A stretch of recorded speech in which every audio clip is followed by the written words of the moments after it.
Support कर रहे हैं, कुछ पॉजिटिव पॉइंट्स भी बाजार के लिए, तो ऐसे में निवेशक जानना चाह रहे हैं यहाँ से सर कि उनके लिए क्या अवसर बन रहे हैं, वो इस पॉइंट पर क्या करें बाजार में? तो आपको 2 सेंटेंस में आपको बहुत इंपॉर्टेंट बताना चाहता हूँ। पहला सेंटेंस अभी बता रहा हूँ, लास्ट का सेंटेंस ये पूरे एनालिसिस के बाद हो। पहला सेंटेंस तो ये इन्वेस्टर के तौर पर अगर आप 1-2 दिन और 1-2% ये गिरावट देखने के लिए मेंटली तैयार है तो आपके लिए अच्छा समय आ गया पैसा लगाने का।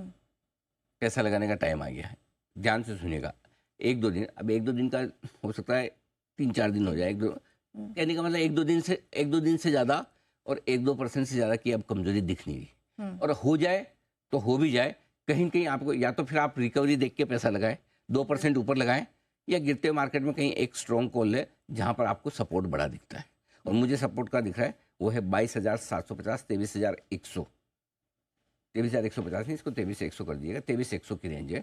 22,750, 23,100 की रेंज में जहाँ आपको ठीक लगे। अगर 22,750, 22,950 आता तो 100% पैसा लगाना चाहिए।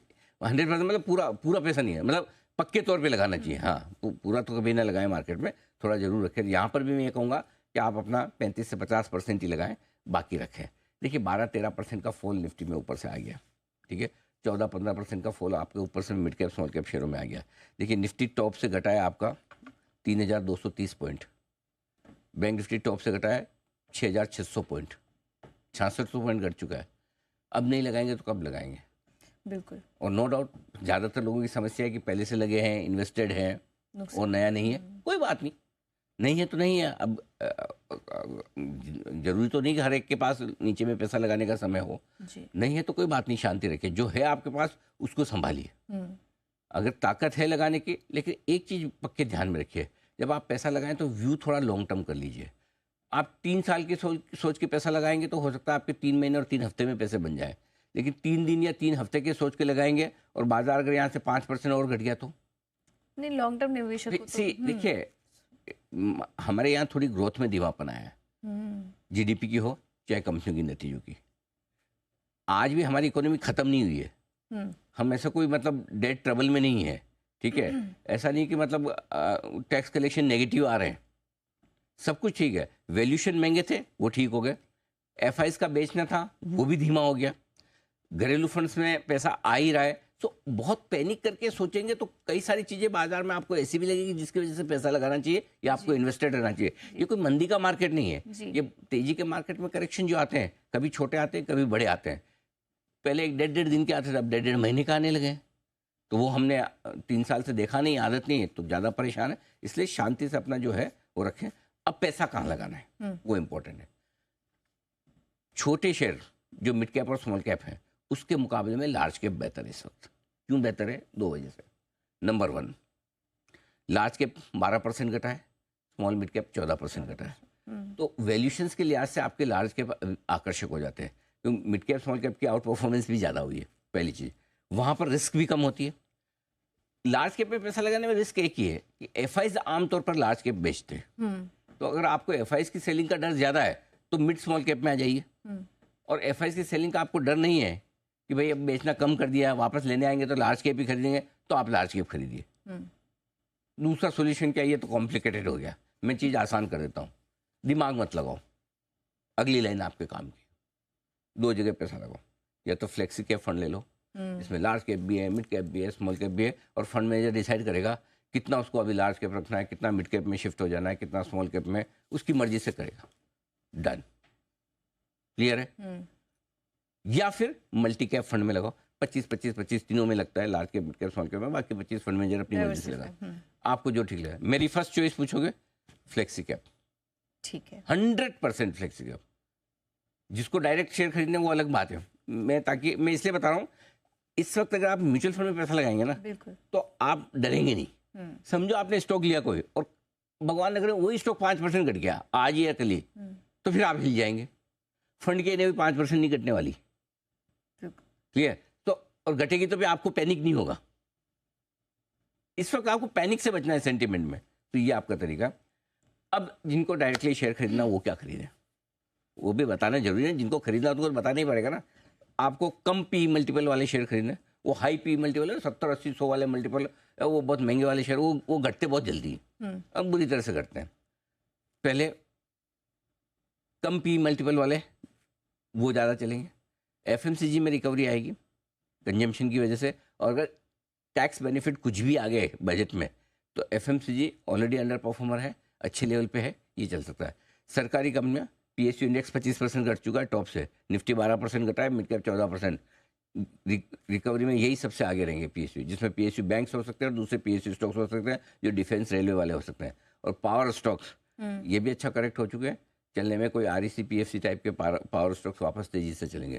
तो ये है, आपको अगर डायरेक्टली स्टॉक खरीदें तो ये आपकी स्ट्रेटजी। बिल्कुल, तो ये कुछ रणनीति आपको बताई है, अगर म्यूचुअल फंड में लेना है तो आप क्या करें, और स्टॉक स्पेसिफिक रणनीति भी हमने आपको तो मैंने दो इम्पोर्टेंट चीज़ आपको बोलनी थी मुझे इन्वेस्टर्स के लिए।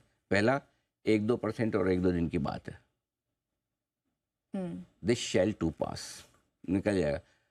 आप खुद आंख बंद करके अपने मन से सवाल पूछो कि कितने दिन तक कोई एक इंडेक्स 2-2% रोज घट सकता है या 4-4% रोज घट सकता है, और इसका जवाब अगर ना आए, हाँ मैं ये नहीं कहता कि यहाँ से घट नहीं सकता, लेकिन रोज तो नहीं घट सकता। आपकी लोगों की समस्या क्या है, एक तो कितना गिरा और कितना तेजी से गिरा। गिरता तो पहले भी आया है लेकिन पहले कम गिरता था, गिरता तो पहले भी आया है लेकिन धीमे धीमे गिरता था, अब गिर भी ज़्यादा रहा है, स्पीड भी ज़्यादा है, तो दोनों चीज़ें नहीं संभल रही, राइट। सो ऐसी सिचुएशन में आपको ठंडे दिमाग से ही सोचना है, और अगर इसका जवाब ना आए कि नहीं भाई रोज़ इतना नहीं घटेगा, तो फिर जो आपके पास पड़ा है शांति से छोड़ दीजिए थोड़े दिन के लिए। रोज रोज उठा के देखेंगे उससे कुछ होने वाला नहीं है। वो बहुत लोगों की आदत है, बार बार उठा के देखते हैं। व्हाट्सएप आया, कोई नई रील आई, वो आदत पड़ी हुई है, आना जाना कुछ नहीं है उसमें, करेक्ट। वो बार बार मार्केट या बार बार स्टॉक के भाव देखना वो बच्चे की नेपी देखने जैसे बार बार चेक करने से क्या होगा ठीक है, वहाँ तो फिर भी कुछ फायदा है मार्केट। तो कभी कभी क्या होता है, आप शांति से रखिए, छोड़ दीजिए कुछ समय के लिए, बार बार नहीं देखेंगे तो पैनिक नहीं होगा। इसका मतलब नहीं कि भाव बढ़ जाएंगे, भाव बढ़े घटे नहीं, आपको पैनिक से, सेंटीमेंट के पैनिक से बचना है, ये सिंपल चीज़, पहली चीज़। और दूसरी चीज़ जो काम की बताने जा रहा हूँ वो ये कि पूजा, अगर आज जो मैंने रेंज दी है 22,750 23,100 इस रेंज में आता है, तो मैं अपना पैसा आज म्यूचुअल फंड में डालने वाला हूँ। ठीक है। मैं अपना, कई बार लोग मुझे बोलते हैं कि सर आप जब भी बोलते हो तो हमें कॉन्फिडेंस आता है, हमें भी लगता है हमें डालना चाहिए। तो आज मेरा इरादा है मैं फ्लेक्सी के फंड्स में पैसा डालूंगा। ठीक है, आज मेरा इरादा है, अगर पहली रिकवरी के बाद गिर के नीचे आया, मेरी रेंज में आया, तब तो 100% डालूंगा, नहीं भी आया तब भी डाल सकता हूँ, लेकिन आज मेरा इरादा पूरा, तैयारी भी है मेरी, मैं डालूंगा आज। क्योंकि समझो अगर यहाँ से 1000 पॉइंट और घट जाता है, वर्स्ट केस सिनेरियो में मुझे लगता है 21,800 22,000 भी हो जाए, अगर पैनिक मचे और कुछ हो जाए तो हम वहाँ पे भी लगाएंगे, कोई इशू नहीं।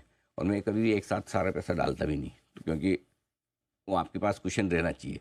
अगर आप टाइम कर रहे हैं, जो SIP जाता है वो अपनी जगह है, वो तो उसमें कभी कभी आपके पास थोड़ा पैसा SIP से हटके भी होता है, तो जो SIP जिसकी जा रही हो तो जाने ही दीजिए। लेकिन अगर आप ये इंतज़ार कर रहे थे कि किसी लेवल पर मैं पैसा लगाऊंगा अच्छे, तो अब वो लेवल आ गया है 23,000 के आसपास, 22,750 23,000, ये एक अच्छी है। इससे पहले एक थोड़ा 23,800 24,000 के आसपास था। 1000 पॉइंट के फॉल पे कहीं ना कहीं आपको जहाँ ठीक समझ में आए वहाँ पे आप थोड़ा थोड़ा लगा लीजिए पैसा। बाकी तो किसी को नहीं पता बॉटम कहाँ बनेगा, लेकिन या तो आप बनने के बाद लगाइए। दूसरा तरीका वो सेफ्टी चाहिए कि जब बॉटम में जाए फिर 500 पॉइंट ऊपर लूँगा, 700 पॉइंट ऊपर लूँगा, वो भी एक अच्छा तरीका है जिसको रिस्क कम चाहिए। नीचे भाव नहीं देखना है, अपनी अपनी वो है।